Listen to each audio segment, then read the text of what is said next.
નમસ્કાર વિદ્યાર્થી મિત્રો, અમારી યુટ્યુબ ચેનલ પિનાકિન લુણાગરિયામાં આપ સર્વનું હાર્દિક સ્વાગત છે.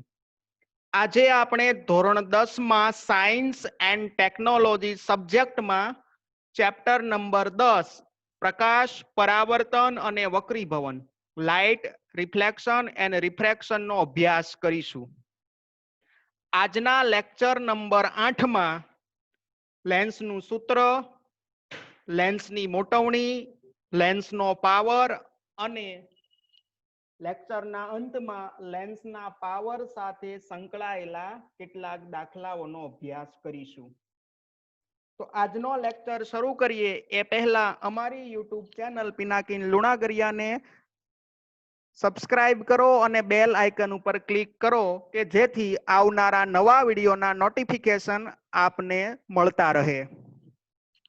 તો ચાલો વિદ્યાર્થી મિત્રો આજનો લેક્ચર શરૂ કરીએ. સૌપ્રથમ જોઈએ લેન્સનું સૂત્ર. પાતળા અને નાના મુખવાળા લેન્સ માટે વસ્તુ અંતર u, પ્રતિબિંબ અંતર v અને કેન્દ્ર લંબાઈ f વચ્ચેનો સંબંધ દર્શાવતા સમીકરણને લેન્સનું સૂત્ર કહે છે. અહીં લેન્સનો સૂત્ર u, v અને f આ ત્રણ બાબતો વચ્ચેનો સંબંધ છે તે દર્શાવે છે. અહીં આકૃતિની અંદર આપણને વસ્તુ AB છે તેનું વસ્તુ અંતર u છે તે દ્રશ્યમાન થાય છે. એ જ રીતે પ્રતિબિંબ A' B' છે તેનું પ્રતિબિંબ અંતર v દ્રશ્યમાન થાય છે અને એ લેન્સની કેન્દ્ર લંબાઈ છે એ f છે એ દ્રશ્યમાન થાય છે. આ ત્રણ પદ વચ્ચેનો સંબંધ છે એ લેન્સના સૂત્ર ઉપરથી છે તે પ્રાપ્ત થાય છે. આ લેન્સનું સમીકરણ જોઈએ તો 1/v - 1/u બરાબર 1/f. આ લેન્સનું સૂત્ર વિદ્યાર્થી મિત્રો યાદ રાખીશું કે 1/v - 1/u is equal to 1/f. તો લેન્સના સૂત્રની વ્યાખ્યા અને તેનું સમીકરણ જોયું. હવે આગળ શીખીએ લેન્સ દ્વારા મળતી મોટવણીની સમજૂતી. તો મોટવણી લેન્સ દ્વારા મળતા પ્રતિબિંબની ઊંચાઈ અને વસ્તુની ઊંચાઈના ગુણોત્તરને પ્રતિબિંબની મોટવણી કહે છે. મોટવણીની સંજ્ઞા m વડે દર્શાવાય છે.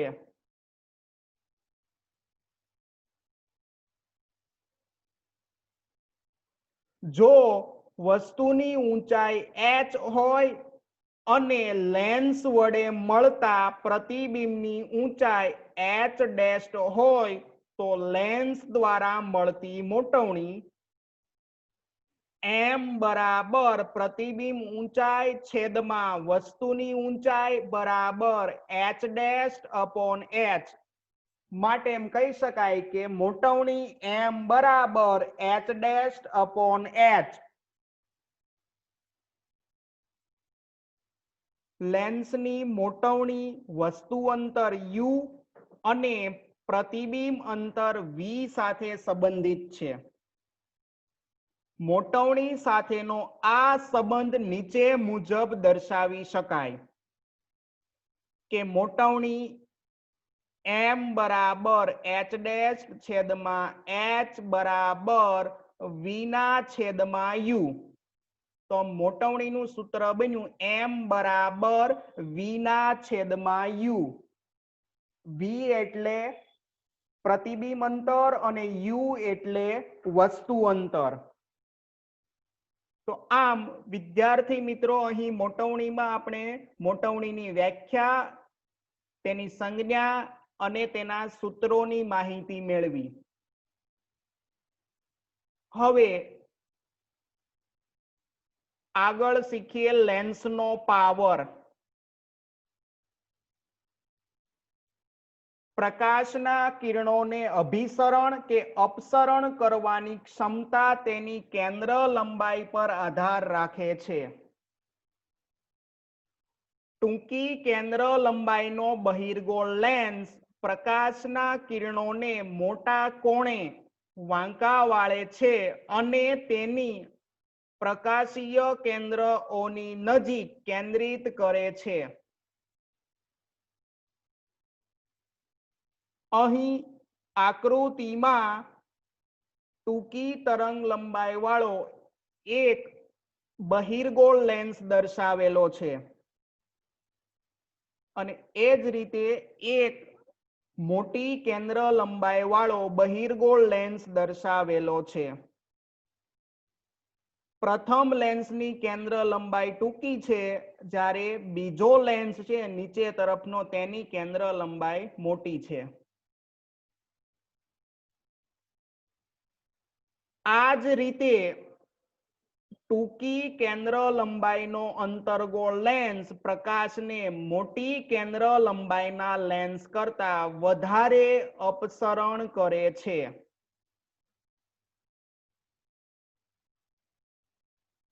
આ પ્રકાશના કિરણોના અભિસરણ કે અપસરણનું પ્રમાણ લેન્સના પાવરના પદમાં દર્શાવાય છે. લેન્સની કેન્દ્ર લંબાઈના વ્યસ્તને લેન્સનો પાવર પી કહે છે. તો વિદ્યાર્થી મિત્રો આ લેન્સના પાવરની વ્યાખ્યા છે જે આપણે યાદ રાખીશું કે લેન્સની કેન્દ્ર લંબાઈના વ્યસ્તને લેન્સનો પાવર પી કહે છે. પાવરની સંજ્ઞા પી છે. તેનું સૂત્ર જોઈએ તો પી બરાબર 1/f. લેન્સના પાવરનો એસઆઈ એકમ ડાયોપ્ટર છે જેને ડી સંજ્ઞા વડે દર્શાવવામાં આવે છે. 1 ડાયોપ્ટર બરાબર 1 મીટર કેન્દ્ર લંબાઈના લેન્સનો પાવર. આમ 1 ડાયોપ્ટર બરાબર 1 મીટર પર -1 ઘાત.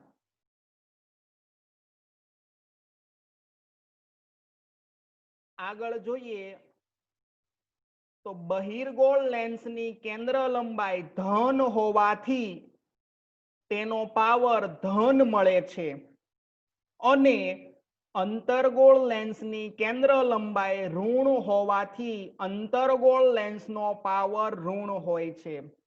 તો વિદ્યાર્થી મિત્રો આ બાબત ખાસ યાદ રાખીશું કે બહિર્ગોળ લેન્સની કેન્દ્ર લંબાઈ ધન છે માટે બહિર્ગોળ લેન્સનો પાવર પણ ધન મળશે અને એ જ રીતે અંતર્ગોળ લેન્સની કેન્દ્ર લંબાઈ ઋણ છે એટલા માટે અંતર્ગોળ લેન્સનો પાવર પણ ઋણ હોય છે. આંખના ડોક્ટર નંબર વાળા ચશ્મા પહેરવા જે નંબર લખે છે તે વાસ્તવમાં લેન્સનો પાવર હોય છે. ધારો કે ચશ્માના લેન્સનો પાવર +2.0 ડાયોપ્ટર એ 0.5 મીટર કેન્દ્ર લંબાઈ વાળો બહિર્ગોળ લેન્સ સૂચવે છે અને એ જ રીતે ચશ્માના કાચનો પાવર -2.5 ડાયોપ્ટર એ -0.4 મીટર કેન્દ્ર લંબાઈનો અંતર્ગોળ લેન્સ સૂચવે છે. તો આમ આ બંને ઉદાહરણ ઉપરથી સમજાય છે કે પાવર પ્લસ ડાયોપ્ટરમાં આપેલો હોય તો એ બહિર્ગોળ લેન્સનું સૂચન કરતો હોય અને પાવર માઇનસ ડાયોપ્ટરમાં આપેલો હોય તો તે અંતર્ગોળ લેન્સનું સૂચન કરતો હોય છે. લેન્સનો પાવર માપવા માટે વપરાતા સાધનને ડાયોપ્ટર મીટર કહે છે. ડાયોપ્ટરનો એકમ મીટર પર -1 ઘાત. વિદ્યાર્થી મિત્રો અહીં આપણે ખાસ નોંધ યાદ રાખીશું કે આંખના ડોક્ટર જ્યારે +2.0 ડાયોપ્ટરના લેન્સનું પ્રિસ્ક્રિપ્શન લખી આપે ત્યારે તેનો અર્થ થાય છે કે 50 સેન્ટીમીટરની કેન્દ્ર લંબાઈ વાળા બહિર્ગોળ લેન્સના ચશ્મા પહેરવા જોઈએ. તો આમ અહીં લેન્સના પાવરમાં આપણે પાવરની વ્યાખ્યા, તેનું સૂત્ર, તેના એકમો અને લેન્સનો પાવર માપવા માટેનું સાધન છે તેનો અભ્યાસ કર્યો. હવે આગળ જોઈએ તો કેટલાક દાખલાઓની ગણતરી. દાખલા નંબર 1, -2.0 ડાયોપ્ટર પાવર ધરાવતા લેન્સની કેન્દ્ર લંબાઈ શોધો. આ લેન્સ કયા પ્રકારનો હશે?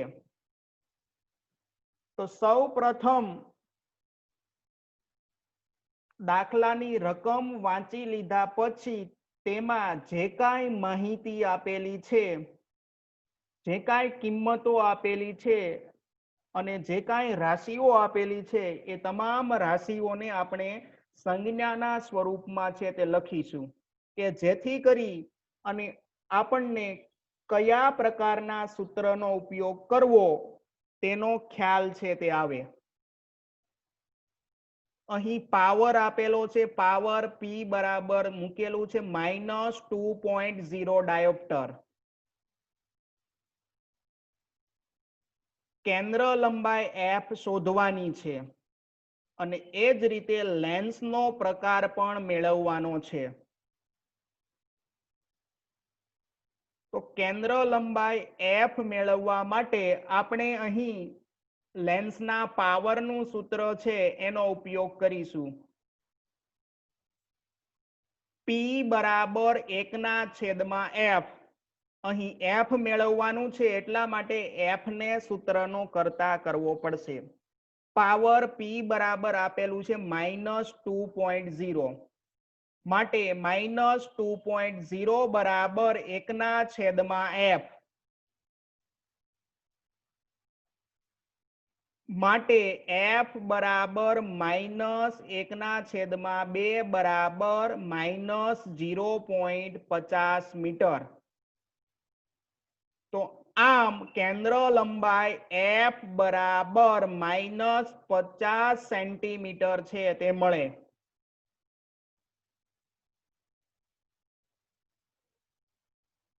તો આમ લેન્સની કેન્દ્ર લંબાઈ છે -50 સેન્ટીમીટર. આ લેન્સનો પાવર છે એ ઋણ આપેલો છે માઇનસમાં.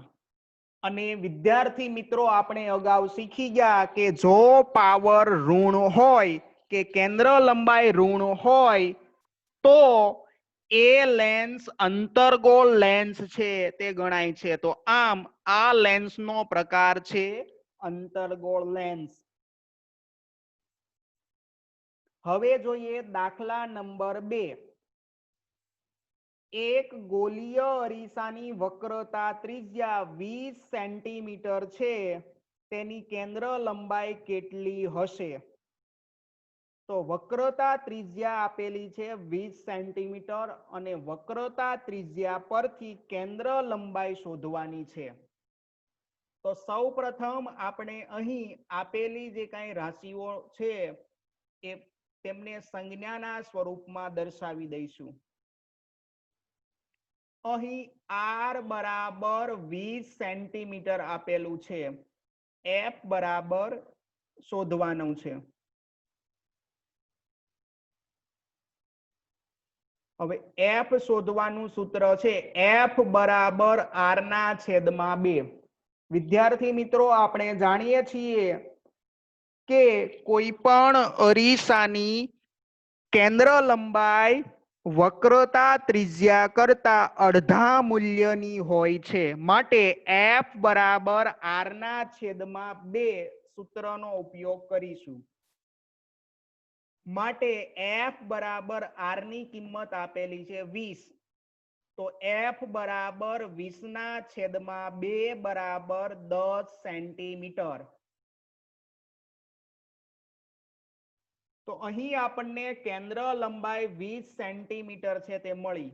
પણ વિદ્યાર્થી મિત્રો અહીં આપણે ખાસ નોંધ યાદ રાખીશું કે નવી કાર્ટેશિયન સંજ્ઞા પ્રણાલી મુજબ જો ગોલીય અરીસો બહિર્ગોળ અરીસો હોય તો કેન્દ્ર લંબાઈ f બરાબર +10 સેન્ટીમીટર અને અંતર્ગોળ અરીસો હોય તો f બરાબર -10 સેન્ટીમીટર લેવામાં આવે છે. તો અહીં આપણે દાખલાઓની સમજૂતી મેળવી અહીં આજનો લેક્ચર પૂર્ણ થાય છે. Thank you for watching. જો આપને આજનો લેક્ચર પસંદ આવ્યો હોય તો લાઈક કરો અને શેર કરવાનું ભૂલશો નહીં.